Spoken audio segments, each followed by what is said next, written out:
আজাদ মল্লিকের বাড়ির মালিক, যে বাড়িতে ভাড়া থাকতো, সেই বাড়ির মালিক কেউ জানতো না কিছু, হতবাক হয়ে যাচ্ছে। আরে আপনার পাড়াতে যদি কেউ পাঁঠার মাংস রান্না করে তার গন্ধ পেয়ে যান আপনি, আর আপনি জানতে পারলেন না পাকিস্তানি এত বছর ধরে ছিল। আপনার পাড়াতে কেউ বিজেপি করলে, সিপিএম করলে সেই গন্ধ পেয়ে যান আপনি, আপনি জানতে পারলেন না এই পাকিস্তানি ভুয়ো ভিসা বানিয়ে দিচ্ছিল।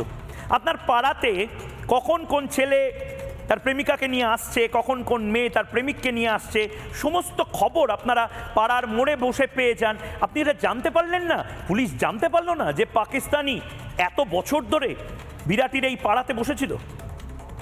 কত পাকিস্তানি পশ্চিমবঙ্গে আছে তার জবাব চায় বাংলা। এই জবাবটা যত দ্রুত সম্ভব পাবলিক করা হোক। দেখুন প্রতিবেশী এবং বাড়ির মালিক তার বক্তব্য। মানে এ তো আমাদের চিন্তাধারার বাইরে যে এরকম একটা ঘটনা আমাদের হয়েছে, এটা মানে আমরা কোনোদিনও ভাবতে পারিনি। এরা বাইরে থেকে, আমরা তো এখানে অনেক ভাড়া ঘর আছে, সেই হিসাবে বাইরে থেকে অনেকেই আসে। ইভেন আমাদের এখানকার যারা সিআইএসএফরাও অনেকে ভাড়া থাকে, বাইরের প্রচুর লোকজন থাকে এখানে, আসে। তাদের ডকুমেন্টস নিয়ে আমাদের যেভাবে থানা থেকে বলে দেয় যে ডকুমেন্টস নিয়ে আপনারা ভাড়া দেবেন, তো আমাদের তো চিন্তাধারার বাইরে। এখন যখন খবর আমরা দেখছি তাতে তো আমরা বুঝে উঠতে পারছি না যে এই বাড়ির মালিক। হ্যাঁ, আজাদ মল্লিককে চিনতেন? তিনি কি আপনার এই বাড়িতে ভাড়া থাকতো? দেখুন আমরা এখন এত ব্যস্ত আছি, খুব ওই উপরে থাকতো, ভাড়া উপরে থাকতো। 2 মিনিট নেব। সেটা হচ্ছে একদিকে জানা যাচ্ছে যে এ পাক জঙ্গির সঙ্গে যুক্ত ছিল এবং পাসপোর্ট জালিয়াতির সঙ্গে। কতদিন ভাড়া থাকতো? এই বছর খানিকের মতো। কি আপনার কাছে কি ডকুমেন্টস দিয়েছিল? ও আধার কার্ড, ও ভোটার কার্ড আপনার থানাতে দেওয়া আছে তো সব, আপনি থানাতে জিজ্ঞেস করে নেন। কি বলেছে আর কিছু বলেছে? ইনফরমেশন কোথায় বাড়ি বা কিছু? ইডি এসেছিল, ওকে নিয়ে চলে গিয়েছে, আমরা জানতাম না। কতদিন ধরে এখানে ভাড়া থাকতো? 1.5 বছর। তার ফ্যামিলি কেউ থাকতো না?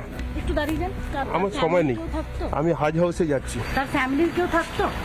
ওর ছেলে আসতো। সেও কি এখানেই থাকতো?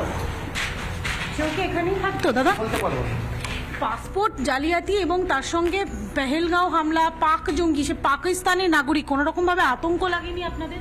না, আমরা এসব জানি না। আমাদের বাড়ি তো আরো ভাড়া আছে তো। বুঝলেন? ভেরিফিকেশন কি হয়েছিল? এই আজাদ মল্লিকের ভেরিফিকেশন হয়েছিল? বলতে পারবো না। পুলিশের তরফ থেকে কোনো ভেরিফিকেশন? বলতে পারবো না। আপনি তো ডকুমেন্টস দিয়েছেন, আপনি কি ডকুমেন্টস দিয়েছিলেন? ডকুমেন্টস দিয়েছিলেন থানায়? বলে নেই, অনেক আগে তো। আপনি তো বলে পুলিশের কাছে ডকুমেন্টস দেওয়া ছিল। ওর ডকুমেন্টস আমার কাছে নেওয়া ছিল, আমরা সব দিয়ে দিয়েছি এদিকে। কিন্তু পুলিশের কাছে যে ভেরিফিকেশনের জন্য পুলিশের কাছে যে ডকুমেন্টস দিতে হয় সেটা কি দিয়েছিল? বলতে মনে হচ্ছে দিয়েছিল। মানে সেটা আপনার মনে নেই? একজন পাকিস্তান জঙ্গি সেখানে থাকতো, সেটা আপনার মনে নেই? সেটা আপনার মনে নেই? নানা ধরনের কন্টেন্ট দেখার জন্য লাইক করুন, শেয়ার করুন আমাদের ফেসবুক পেজ, সাবস্ক্রাইব করুন আমাদের ইউটিউব চ্যানেল। পাশাপাশি অন্যান্য ব্রেকিং নিউজের জন্য অবশ্যই চোখ রাখুন রিপাবলিক বাংলায়।